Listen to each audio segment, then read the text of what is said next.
1945, Alamogordo, New Mexico. The atomic age is born. This is the story of one forgotten child of the early optimistic days of atomic power. How, before the space race of the 1960s, America and Russia poured billions into another technological contest: the building of a giant nuclear-powered aircraft. A plane so fantastic it could stay aloft for months at a time. Free of earthbound and vulnerable bases, it was the ultimate doomsday machine.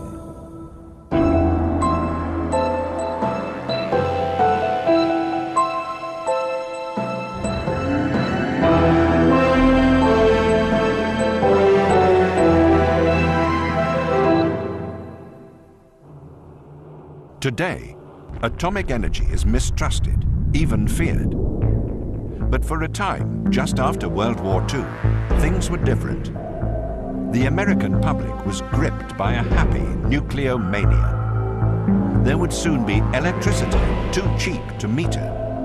There would be atomic-powered cars, trains, helicopters, and cargo ships. Well, the public perception about nuclear power right after the war and for probably 20 years thereafter was very positive. People talked about it coming very soon, and they talked about power too cheap to meter and other optimistic remarks like that. Some people talked about using it everywhere, you know, for transportation of all kinds. There was even a scheme, I mean, totally mad from today's perspective, to detonate atomic bombs over the North and South Pole to melt the ice, give the world a warmer climate. And there would be atomic-powered airplanes. As early as 1942, Enrico Fermi and his associates on the Manhattan Project, which built the first atom bomb, had discussed the prospective use of atomic power to propel aircraft. The great advantage nuclear power could give a plane was an almost limitless range. In 1950, in-flight refueling had not yet been perfected, although experiments by the British in the interwar years had shown that the technology to transfer fuel between two planes in flight was easy enough to perfect. But in the pre-jet age, carrying aloft a worthwhile load of gasoline to transfer to another aircraft meant the project was impractical. Now, the British had actually done some limited experiments in-flight refueling before the war, but what they'd found was that you could not transfer significant amount of fuel to make a real difference in the range. World War II was fought without in-flight refueling. US B-17s and B-24s operating over Germany were massacred because fighter escorts, with their short range, could not fly with them. Only when fighters like the Mustang became available, specially equipped with long-range fuel tanks, could daylight bombing raids be carried out over Nazi Germany without huge losses. The operating range of aircraft was a major and continuing concern to the American military. In 1937, the Army Air Corps commissioned the Lockheed P-38 Lightning as a long-range fighter interceptor to operate mainly over the Pacific. When it entered service in 1941, the P-38 had a range of 700 kilometers. America had to fight wars like no one else. They had to fight over the Pacific. That meant it needed aircraft with immense range. They also had to fly safely. A single-engine fighter was at risk. If the engine stopped, the plane went down into the sea. You needed two engines. So that meant an airplane, fast, safe, twin-engined. That was the P-38. In 1944, the Army Air Force introduced the B-29 Superfortress, an aircraft with a range of 4,500 kilometers, capable of bombing Japan from island bases in the Central Pacific. World War II also saw the development of technology which would solve some of the problems that had hindered American pre-war civil aviation. Bigger and more efficient engines and airframes would allow civil airliners, for the first time, to traverse the oceans without stopping to refuel. All these developments seemed to usher in a new age of opportunity in which everything was possible. Yet these developments were dwarfed by an entirely new set of problems and challenges. The Cold War, although only just beginning, was set to dominate American strategic thinking for decades to come. America needed a bomber to reach targets deep inside Soviet Russia. A bomber with a range of tens of thousands of kilometers. The answer lay with a radical new kind of engine. In 1946, under the leadership of General Curtis LeMay, the United States Air Force set up a program called NEPA, which stands for the Nuclear Energy Propulsion of Aircraft. This was to oversee the possibilities of designing and building a bomber that would be a nuclear-powered bomber. Just as the P-38 and the B-29 had provided the means with which to confront Japan in the Pacific, a nuclear-powered bomber seemed to be the ideal aircraft for any future conflict with Russia. The number one advantage, and really any other advantages derived from it, was the fact that they imagined that the flight duration could be greatly extended, almost indefinitely. Within a year, design work had begun on one of the most awesome weapons platforms ever proposed, an atomic bomber. In 1948, the head of the newly created Strategic Air Command was General Curtis E. LeMay. He had commanded the B-29 offensive against Japan in the Pacific. LeMay had a reputation as a confrontationist, what we might today call a hawk. Well, he was a general who really didn't particularly care for civilians.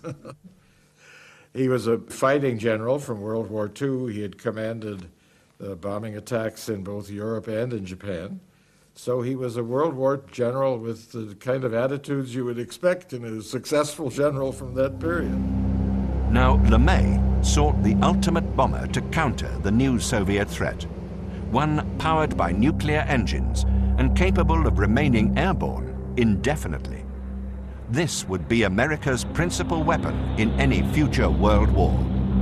In military terms, setting it in the right historical context, this was a great idea, because what it meant was that you could build a bomber that was not constrained by the amount of fuel it carried. So you could have a nuclear bomber, nuclear-powered, carrying nuclear weapons, airborne, all the time, watching and waiting for the enemy. But LeMay and the Air Force were not trusted by someone in high office, President Harry Truman. President Truman was very worried about leaving this awesome power of the atom solely in the hands of the military. So he created a civilian body, the Atomic Energy Commission, the AEC, responsible directly to himself and the office of the president. And this would control all nuclear research, it would control the nuclear reactors, and this really annoyed the generals, it would keep under lock and key the atomic bombs. The Atomic Energy Commission identified a series of uses for an atom-powered aircraft. First, as a long-range bomber. Power from a nuclear reactor would theoretically allow an aircraft to fly for months without refueling, using only tiny amounts of uranium. Another possibility was the flying boat. The Atomic Energy Commission's pet team of academics at MIT thought that one of the prime candidates for a nuclear-powered aircraft was a passenger flying boat. In those days, air traffic was still very underdeveloped. There weren't that many big airfields could take passenger planes. So flying port to port was quite a good idea. Also, an atomic reactor in an aircraft is quite heavy, and a flying boat was big enough to carry it. So that looked like a good bet. Indeed, before the age of the jet, the flying boat seemed the most promising aircraft for long-haul civil aviation.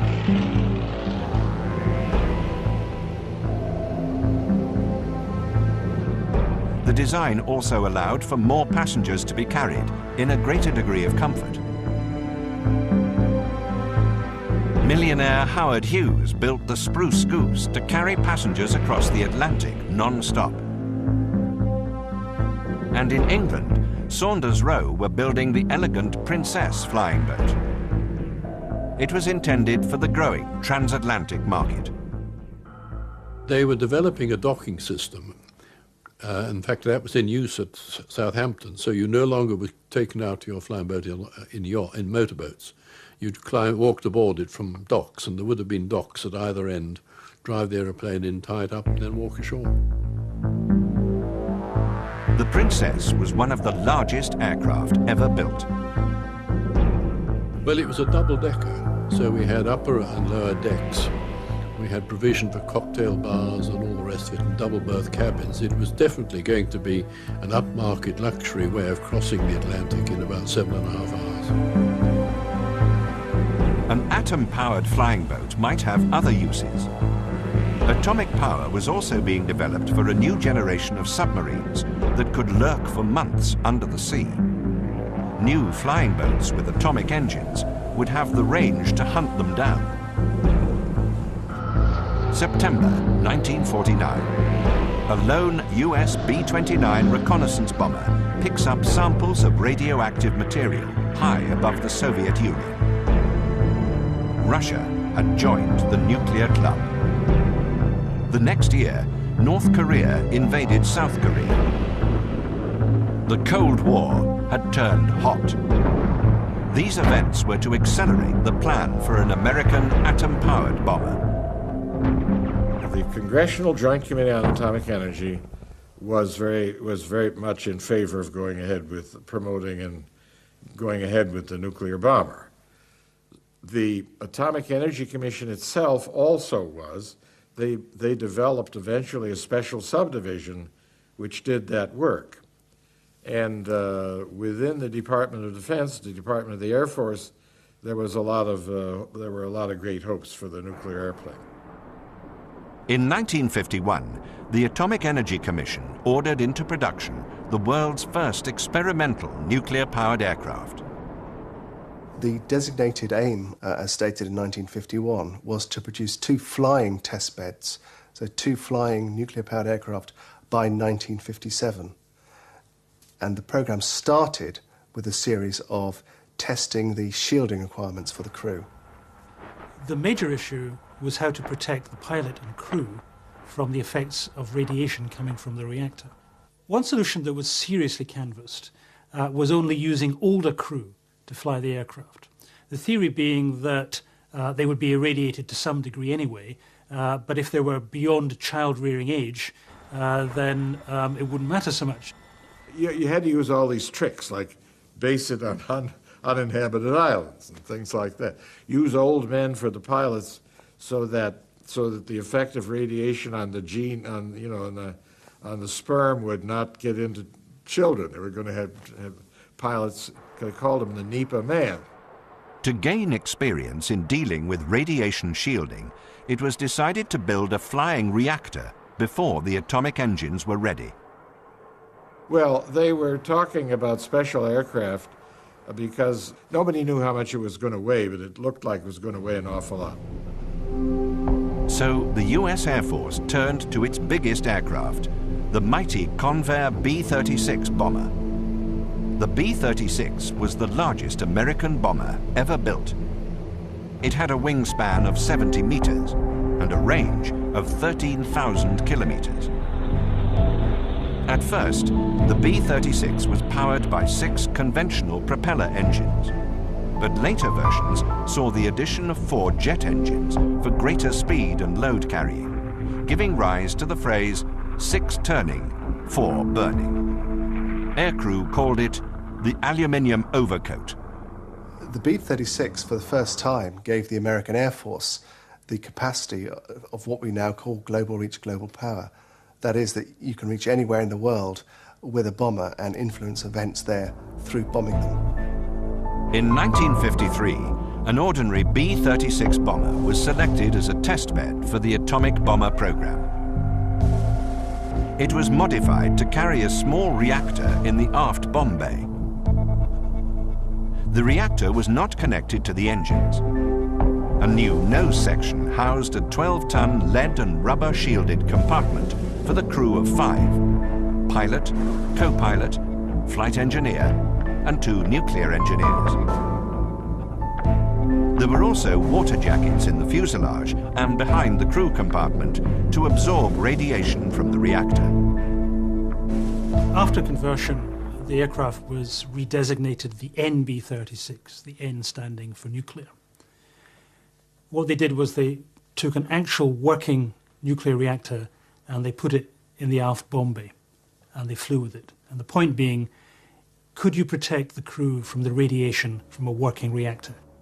The whole essence of this experiment was simply to test whether you could fly a nuclear reactor in an aircraft and not kill the crew through radiation while doing it. If you couldn't solve that problem, then it didn't matter whether you could make the engines work. No one would fly it. The first flight of the NB-36 with its atomic reactor was on September the 17th, 1955. The pilots christened their aircraft the Crusader. The tests proved that the radiation could be contained, provided there was heavy shielding. Atomic-powered flight was a step closer. But now, another problem had to be resolved. It was all very well flying with a reactor, but what happened if you crashed? Because of this danger, the Air Force took very special precautions. Flying beside the NB-36 on every mission was an Air Force transport plane carrying a platoon of Marines. The plan was that if ever the NB-36 crashed, the Marines in the accompanying aircraft would instantly parachute out, seal off the crash site from prying eyes, and obviously to protect any nosy civilians. That could have been quite dangerous, and the Marines being the Marines, they nicknamed this unit the Glow-in-the-Dark Brigade. Between 1955 and 1957, the NB-36 made 47 successful flights. The problem now was to get an actual working aircraft into the air. And the division of labour was that the Air Force would provide the airframe and the Atomic Energy Commission would provide the working engine. The planned propulsion system would weigh 80 tons. The whole nuclear engine unit, including the reactor, was to be built as a single module and removable for refueling and repair. The challenge now was to get an atom-powered engine to work in flight. An ordinary jet engine works by sucking in air through an intake and compressing it. This means that more of the oxygen required to burn the fuel is squeezed into the combustion chamber. The aviation fuel then burns with the oxygen, causing continuous rapid heating of the air. This heated air expands rapidly, creating thrust to propel the aircraft forward. A jet engine can attain great speed. However, there is a drawback. A fast jet engine is fuel hungry, yet the aircraft can carry only so much aviation fuel. That is why modern military jets are so dependent on in-flight refueling. But an atomic motor would solve this problem. The fuel-oxygen combustion process is replaced with the heat from the reactor, which lasts for months or years at a time. The theory of an atomic engine is very simple. In fact, it's simpler than a jet engine. You simply take the air and you put it into the reactor, which suddenly heats it up. It's not even a chemical reaction. The air just expands, pops out the other end, and pushes the plane forward. The theory was simple, but the engineering was not. The scientists at the Atomic Energy Commission came up with two competing ways to build an atomic jet engine. There were two main approaches to nuclear aircraft propulsion. One of them involved reactors that simply had longitudinal holes, and the air came in one end cold, passed through fine holes inside the reactor, became very strongly heated, and produced thrust coming out the other end. Well, the advantage of direct power is that it's simpler. There are almost no moving parts. The air goes into the reactor, passes through a lot of little holes through the reactor, comes out hot. So in principle, it's simpler. But this so-called direct cycle engine proved to have a major drawback. The The downside to the direct cycle method is that it's very easy for the air passing through the reactor core to become irradiated, either directly if the shielding is weak, or if in the course of time with the heat and dynamic pressures the shielding begins to break down and the irradiated materials begin to flow out of the reactor core, in which case you are spewing dirty material out the back of the aircraft. That led the Atomic Energy Commission scientists to propose a second kind of atomic motor called the indirect cycle. The other approach was to have a reactor separate from the propulsion system, but on the airplane, of course, which would produce lots of energy, heat. Then that energy would be transferred from the reactor to a propulsion unit, a jet-like propulsion unit, through the use of hot liquid metals. The indirect cycle has the advantage that you avoid passing the air through the reactor.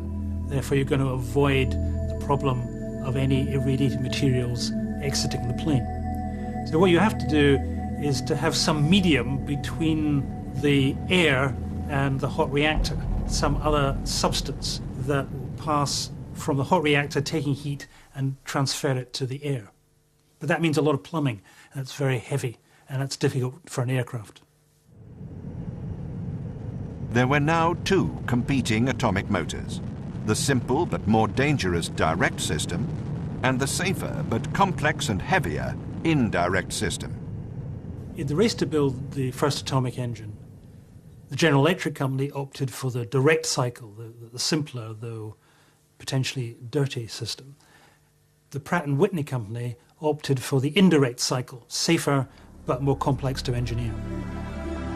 While testing of the NB-36 continued and work on the nuclear engines got underway, General LeMay and the Air Force drew up plans for a real atomic bomber.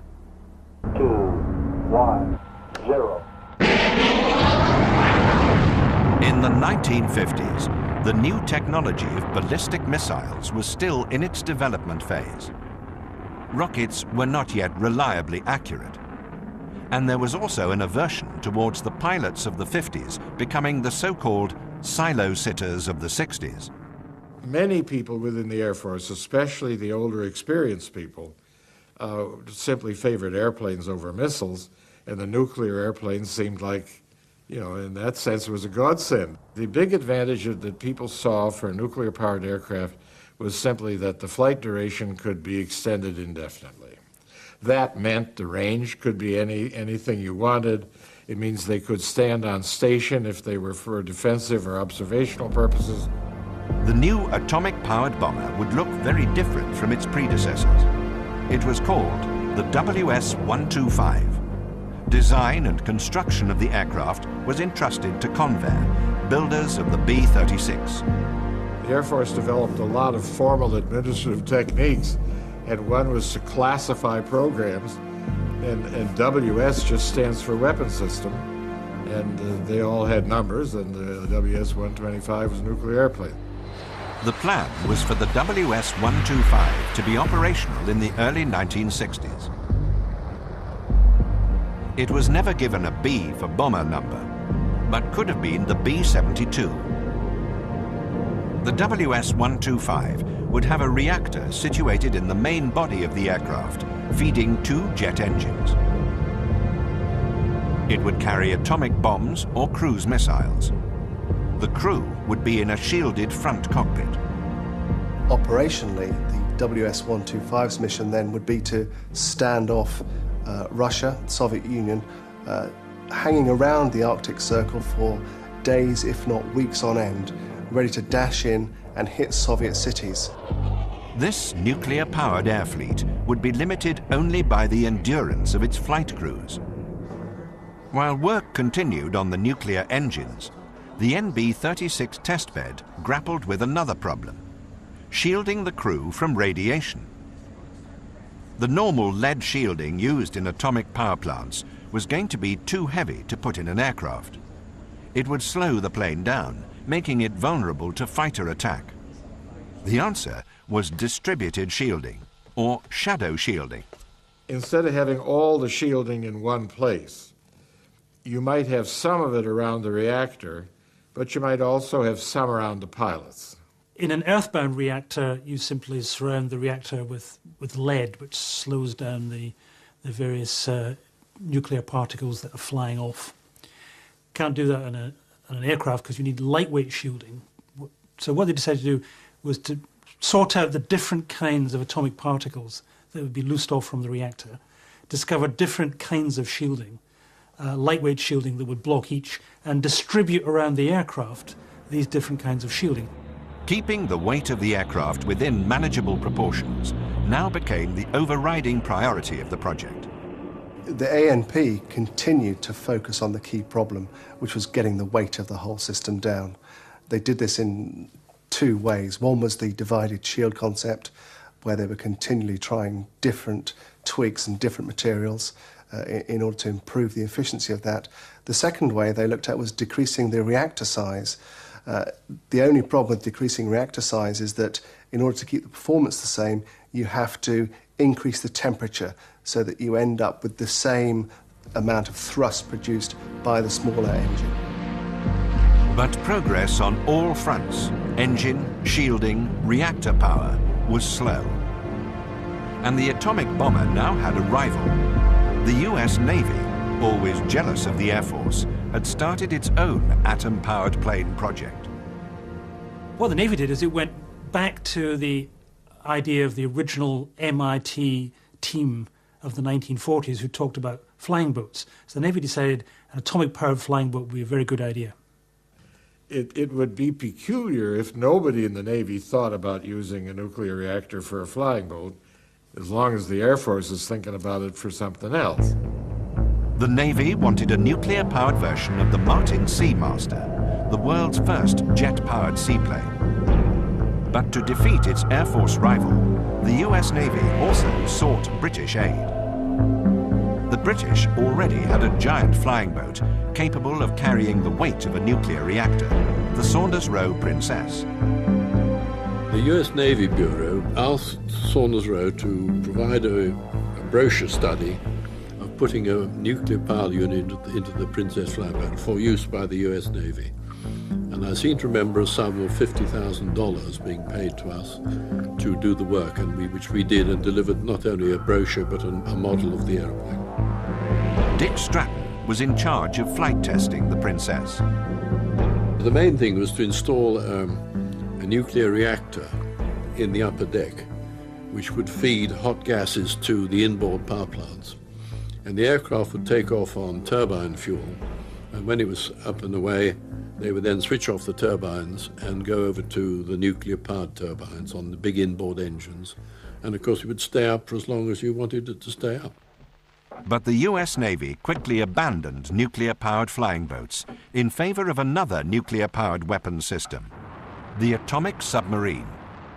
The great advantage of the nuclear-powered sub was that you could use the heavy lead shielding in the submarine. Weight was not a problem, and therefore you could also carry a much bigger reactor, and you could shield the crews of the nuclear submarine so it, like the proposed nuclear bomber, could sit undetected underwater off the coast of the United States even to fire its missiles, or off the coast of Russia to fire shorter range missiles, or indeed almost anywhere in the world to provide that independent and safe nuclear deterrent. The two projects, the Air Force's atom-powered plane and the Navy's atomic subs, were now deadly rivals. One of the inspirations the Air Force had for building a nuclear airplane was that the Navy had a nuclear submarine, and they weren't about to be left out in this high-tech propulsion area. But the reality was that the atomic bomber program was in crisis. In 1956, there was some good news and some bad news for the atomic-powered project.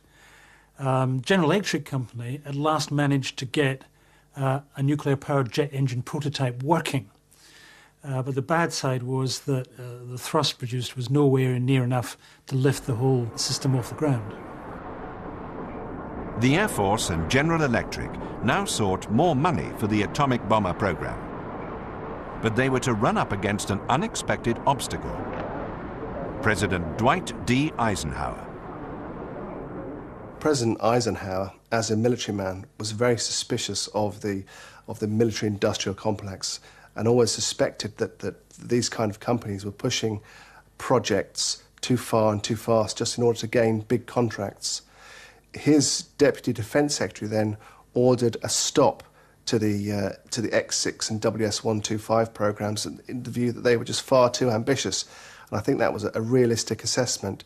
So he ordered those programs stopped and ordered the agency to concentrate on trying to get the engine right. As a result, the NB-36 flying reactor made its last flight on March the 28th, 1957. It was decommissioned at Fort Worth in late 1957. It was scrapped several months later, with the radioactive parts being buried. It looked like the atom-powered aircraft project was grounded. But then, on December the 1st, 1958, Aviation Week magazine, America's most authoritative defense journal, splashed an amazing story. The Soviet Union had flown an atomic-powered bomber. In fact, Russia had been working in secret on a range of nuclear-powered aircraft for many years. There was one really wild project they had in the early 50s for a flying boat that weighed 1,000 tons. But the real emphasis of the Soviet military was to keep pace with the Americans and build their own version of a nuclear-powered bomber. The Soviets already had a long-range strategic bomber. In the West, it was known under its NATO codename, the Bear. But the Bear was too slow to penetrate America's new missile and fighter defenses. Now it appeared Russia was developing a nuclear-powered alternative. It was called the M50. Its NATO codename was Bounder. But how could the Soviets have overtaken America in nuclear-powered planes?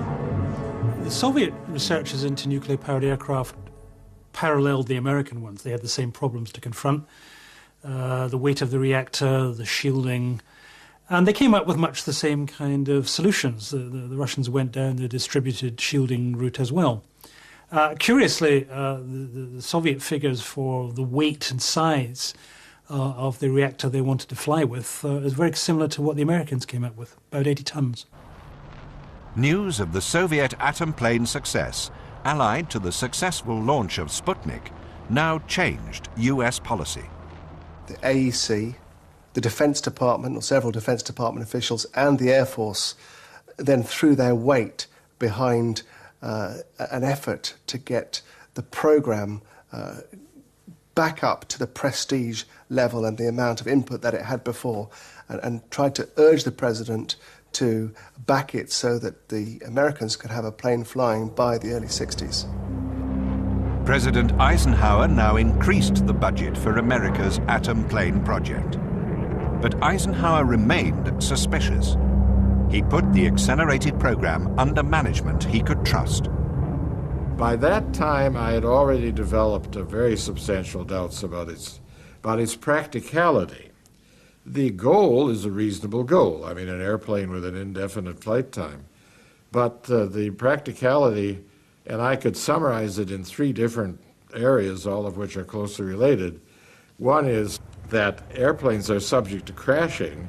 The idea of flying around with a reactor, which sadly might crash anywhere, is just not something which could be made acceptable. The second point is that especially on the direct drive, or the direct reactor, direct heat, it was inevitable that it would constantly be spewing radioactivity out the tail. And the other one was the pilots. I mean, the question of shielding the pilots was a serious one. Herb York was a good scientist who knew that they hadn't cracked the 4 major problems. They still hadn't built an engine that was powerful enough to get the whole shooting match off the ground. They still hadn't solved the major shielding problems. The direct cycle engine was still too dirty to be considered, and the indirect cycle, the technology was simply too immature. Backed by Eisenhower, York imposed new goals on the project. He cancelled further development of the airframe as being premature. work would concentrate on getting a foolproof engine working. Progress was happening on the engine front. General Electric ran a series of very successful experiments using the direct cycle concept. The engine was running routinely, solely under nuclear power. The General Electric company were eventually able to get their direct cycle engine working routinely. So the concept was proved. The trouble was they still couldn't crack the weight problem. The plane and the engine still couldn't get off the ground. While General Electric was working on their direct cycle atomic jet engine, Pratt & Whitney was still working on the indirect cycle. Dr. York thought the indirect cycle approach, which offered the prospect of fewer dangerous leaks of radiation, was the best prospect for a working engine. However, even with all this renewed vigour in terms of engine research, even by 1959, real progress had been very slow, and a working prototype was not even in sight. In 1960, the political picture changed again. John F. Kennedy was elected President of the United States, beating Eisenhower's Vice President Richard Nixon. Kennedy had accused the Republican Eisenhower administration of allowing the Soviet Union to overtake America in technology and military strength. Was Kennedy going to restart the WS-125 project? During the presidential election campaign, Kennedy blamed Eisenhower for allowing America to fall behind Russia in military terms. He blamed Eisenhower for what he called the missile gap, that Russia had more ballistic missiles than America, and also for the bomber gap. But on taking office, Kennedy would discover Eisenhower's last secret. In the closing months of his presidency, Eisenhower had come into classified intelligence about the true state of Soviet military preparations. The new U-2 spy plane and the first space-based reconnaissance satellites had revealed the actual state of Soviet bomber and missile forces. When Kennedy arrived in the White House, he was in for a major shock. There was no bomber gap. Indeed, it seemed that the Russians had hardly any bombers operational at all. There was no missile gap, and worse still, it appeared they didn't have an atom-powered plane. It seemed that there never had been an atom-powered plane. The entire Aviation Week story about the Soviets flying a nuclear-powered plane had been a hoax. There never was a nuclear-powered aircraft. There was a bounder. They built one single aircraft, the M50 bounder, but it was powered by ordinary jet engines, and it wasn't a very efficient aircraft. This knowledge now doomed the American atomic bomber project and any prospects of a revival of the WS-125. All that remained when he became president was research and development on the indirect drive, the liquid metal drive, and even that we're no longer talking about an airplane. So when Kennedy became president, the program was 95% gone. The atomic bomber was finally cancelled in March 1961, only a month after Kennedy entered the White House. The surprising thing is that just at the moment Kennedy was cancelling the A&P program, they were beginning to make breakthroughs in reactor materials that would lead eventually to lightweight reactors, particularly that could be used in spaceflight. Today, if you were trying to build a nuclear-powered engine for an aircraft, you could probably do so, given the technology we now have. The atom-powered plane had been overtaken by events. The US Navy's nuclear-powered Polaris submarines were becoming operational, and America now had reliable and accurate long-range ballistic missiles. The manned bomber, no matter how powered, had become vulnerable to the anti-aircraft missile. America's flirtation with atom-powered flight was over. But the story of the nuclear-powered bomber had one last secret to give up. The very biggest of all. In the early 1990s, it was revealed that the Soviet Union had flown an atomic-powered aircraft as early as 1961.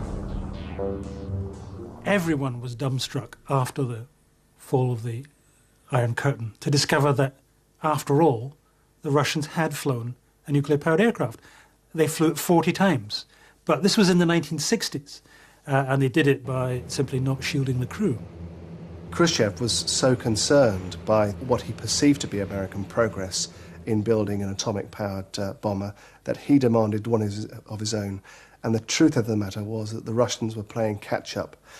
They built a fairly crude, direct cycle engine, and with fairly basic shielding that not only irradiated the crew, but also passed all kinds of contaminated air into the environment as it flew. The Russians chose the Bear as their test plane. It was powered by 2 conventional turboprop engines, but it also had 2 experimental direct cycle jet engines. These were powered by a reactor installed in the main fuselage. Some 40 nuclear-powered flights were conducted between 1961 and 1969, with test pilot E.A. Gurianov at the controls. I actually have a letter from test pilot Gurianov. He writes, "We had all been irradiated, but we ignored it. Of the 2 crews, only 3 men survived, a young navigator, a military navigator, and me. The first to go, a young technician, took only 3 years to die." The problem of shielding the crew from radiation in a nuclear-powered aircraft has never really been solved. But the underlying ideas behind the NB-36 project continue to influence American military research. Whenever you spend money on high tech, there's always the possibility and usually the reality of some useful fallout. In April 1961, the month after Kennedy cancelled the manned nuclear-powered bomber program, a contract was awarded to the Chance Vought Aircraft Company to build an atom-powered cruise missile. With no crew involved, it would not require heavy shielding. The new weapon was to be a direct-cycle nuclear ramjet. Just as I was leaving the directorship at Livermore, we took on the responsibility for the reactor design for the nuclear cruise missile. The cruise missile is just a pilotless airplane. You got this direct drive engine. It's just like, it's there are a lot of parallels between it and a nuclear airplane, except since it didn't have a pilot, the shielding problem was not the same. The new missile was called SLAM. Chance Vought got as far as building a 1/3 prototype of the SLAM. The final design for the SLAM would be a missile that was 65 foot long. It would be fired up to high altitude to get as far as it needed to go. It was indeed a missile that would have infinite range, being nuclear powered. But then it would drop down to 100 feet and be going at Mach 3, so this thing was absolutely unstoppable. As well as releasing nuclear bombs, the Livermore scientists considered using the reactor itself as a lethal nuclear device which could irradiate enemy territory. It was the ultimate doomsday weapon. You run it close to the ground, it fries everything. I mean, on top of it. So there, the radiation was an advantage rather than a disadvantage. By 1964, SLAM was ready for flight testing. But politics was again to intervene. Kennedy and Khrushchev faced one another over Cuba, and the world came close to nuclear annihilation. In the aftermath, Kennedy and Khrushchev signed a nuclear test ban treaty. I think the death knell of the nuclear-powered aircraft and the nuclear-powered missile came with John Kennedy. He was looking towards an accommodation with the Soviets. To have gone into that kind of nuclear technology would have been a provocation. And after the Cuban Missile Crisis in 1962, the general public knew how close they'd come to nuclear war. The SLAM program was terminated in 1964, but the onboard guidance system developed for SLAM was later utilized in the conventional cruise missiles that are part of today's arsenal of US weapons. In the end, the nuclear-powered aircraft was killed by simpler, cheaper technology. I mean, even in-flight refueling, which is routine these days, robbed it of the advantage of being able to fly forever. And the ballistic missile, which can hit a target on a postage stamp or the cruise missile with its accuracy. That did away with the need for the big bomber. But the dream of nuclear flight may not be over. In 2003, it was revealed that the United States Air Force Research Laboratory had funded 2 studies on nuclear-powered versions of the Northrop Grumman Global Hawk. The Global Hawk is an unmanned aerial vehicle, or UAV.